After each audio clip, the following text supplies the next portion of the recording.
শিক্ষিত দেশপ্রেমিক ইমাদউদ্দিন সাহেবকে আমরা হারালাম।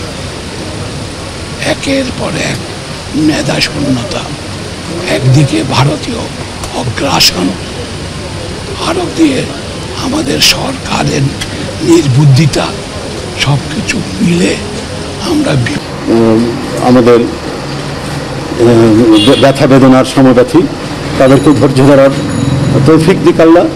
এবং আমি আবারও তার রুহের মাগফিরাত কামনা করছি, তার প্রতি জানাচ্ছি আমার গভীর গভীর শ্রদ্ধা।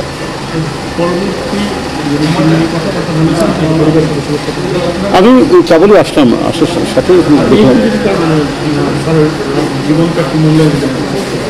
না, স্যারের জীবন হচ্ছে, আমি এক কথাই বলবো যে উনি হলেন একজন শিক্ষক, এবং শিক্ষকের যে গুণাবলী থাকা দরকার, মানে প্রকৃত একজন শিক্ষকের, সেই শিক্ষক হবেন ছাত্রের কাছে অভিভাবক, সেই শিক্ষক হবেন ছাত্রের কাছে পিতৃতুল্য মানুষ, সেগুলোর সব গুণাবলী স্যারের আছে।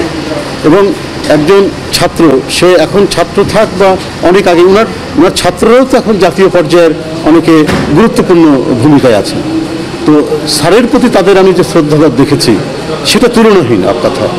তো আমি মানে এই ছোট্ট পরিসরে তার মূল্যায়ন আমি করতে পারবো না, শুধু আমি শুধু এইটুকুই বলবো।